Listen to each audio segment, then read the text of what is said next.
Nós vamos abrir agora um momento de perguntas, né? A gente vai fazer tipo uma mesa redonda. E aí a gente vai estar à disposição.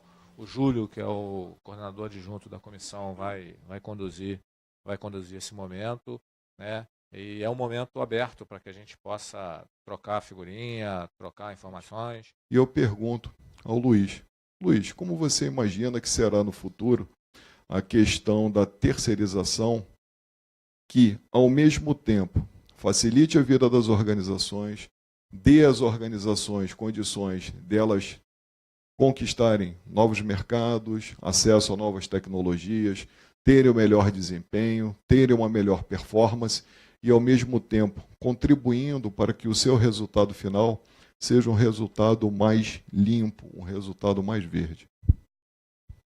Bom, Júlio, eu imagino, o que eu enxergo, um ambiente menos regulado no futuro próximo. E nesse ambiente menos regulado, nós vamos precisar encontrar uma maturidade onde os resultados econômicos dessas relações, eles são, sem dúvida alguma, os mais importantes a serem perseguidos, mas há muitos outros aspectos extremamente importantes a serem considerados. Eu destacaria alguns, né? A questão ambiental, como o Júlio bem colocou, ela é extremamente importante e vai ganhar cada vez mais relevância nessa relação. A própria questão das condições dos trabalhadores envolvidos nessa relação, principalmente os trabalhadores de um nível mais operacional, em um ambiente menos regulamentado, né, onde existe toda uma discussão em relação a direitos trabalhistas, a flexibilização de uma série de negociações entre as partes, a responsabilidade e a maturidade das pessoas que regem as relações, ela vai passar a ser determinante para que a gente tenha o desenvolvimento econômico e o desenvolvimento social também de todos os envolvidos nessa cadeia.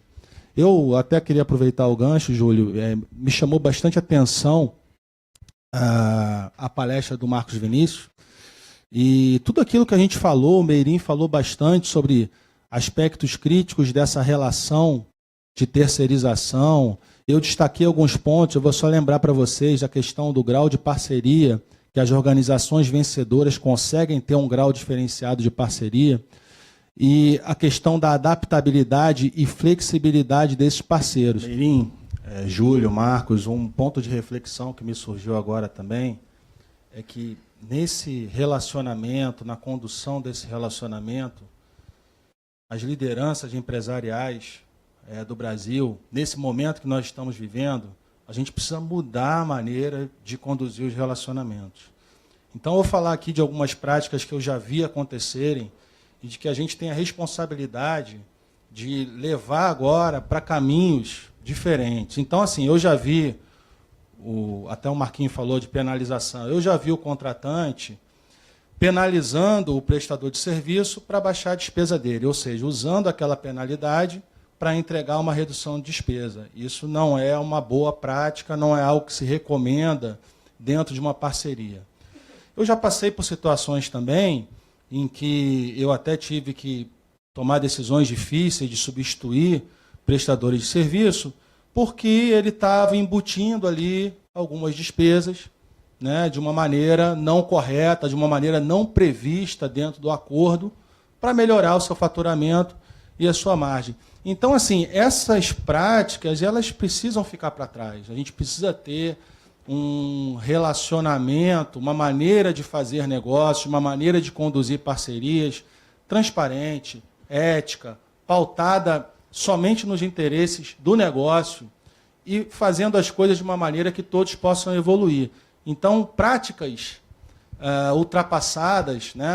Acho que esse momento traz uma responsabilidade imensa de conduzir os negócios de uma maneira que possa ser sustentável no longo prazo.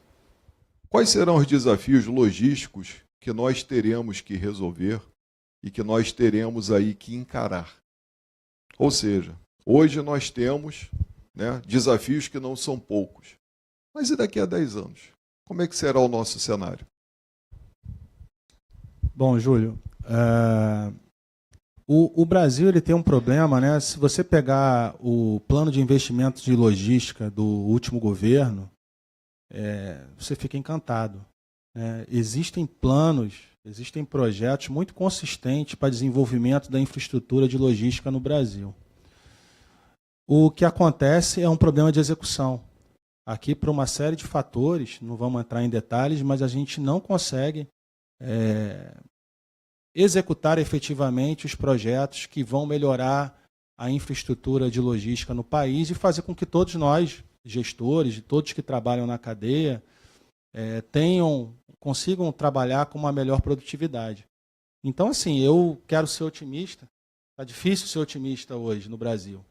Mas eu acredito que a gente vai encontrar um caminho para daqui a 10 anos ter uma infraestrutura que nos permita eliminar uma série de gargalos que existem hoje para fazer logística no Brasil e que também na questão empresarial a gente tem um ambiente com menos burocracia, que nos permita ter mais eficiência, que nos permita ser competitivo, não só porque a gente fala de logística, a gente fala muito do mercado doméstico, mas a gente precisa fazer a logística para colocar o Brasil inserido mundialmente aí, no comércio global. Então, eu quero ter um ar de otimismo aí, de que a gente vai conseguir ter uma melhor infraestrutura, desenvolver os outros modais, não ficar hoje...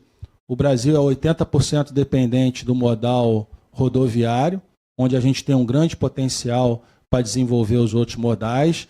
A gente tem uma grande questão, né, pelas nossas dimensões continentais, da sustentabilidade. Existe um longo caminho a ser percorrido.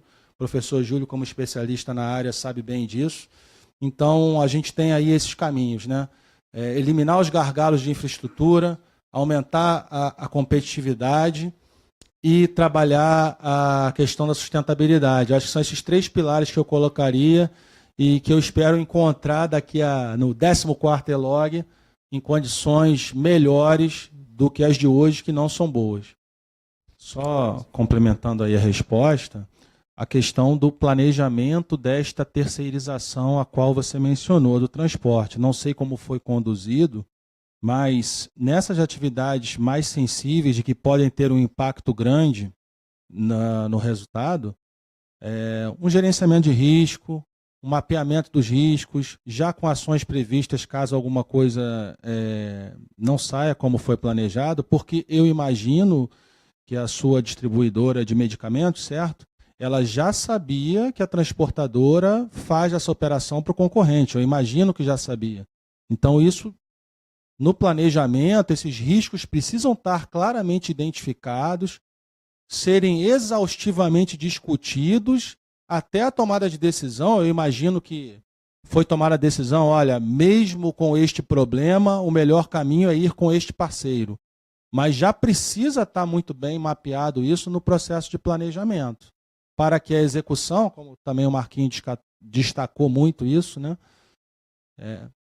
Exaurir bastante o planejamento para não ter problemas na execução. Alguns fenômenos são tendências mundiais. A consolidação, assim como a automação, são uns deles, né? E isso acontece não só no segmento de logística, isso acontece no varejo, no segmento consumo, no segmento de transporte aéreo também, na própria área de saúde farmacêutica, a gente vê uma forte consolidação. Então, isso é uma tendência mundial realmente. O que eu acredito também é que isso é um ciclo. Você tem a consolidação e, naturalmente, você tem um outro fenômeno que vem em seguida, que é o surgimento de outros players menores para preencher alguma lacuna que essas gigantes não conseguem atender com o devido grau de customização de processo. O que nós observamos comumente, muitas vezes, é que o operador de armazém ele não é forte em operação de transporte. E aí ele começa a vender serviço de gestão de transporte, de tudo isso. E, por outro lado, o transportador ele não é forte em operação de armazém.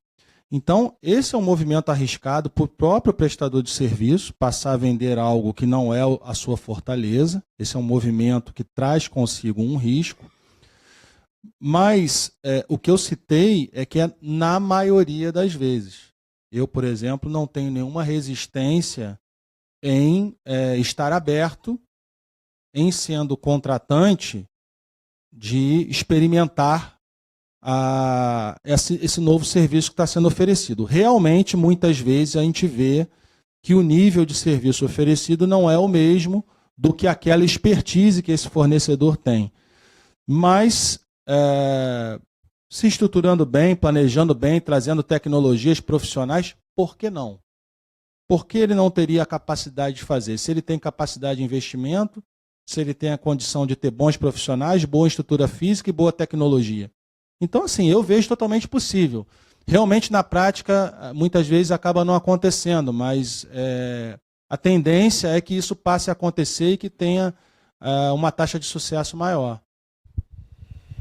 Bom, eu gostaria de agradecer novamente ao CRA, ao Merim pela confiança aí no conteúdo que eu vim apresentar, agradecer a vocês pela presença e deixar a mensagem, reforçando novamente, nesse tema da prestação de serviço logístico, da terceirização, a necessidade de desenvolver parceria, desenvolver relacionamento e procurar parceiros com um elevado grau de adaptabilidade e flexibilidade às mudanças que a gente está vivendo no ambiente macroeconômico e no ambiente empresarial e as oscilações de demanda do mercado.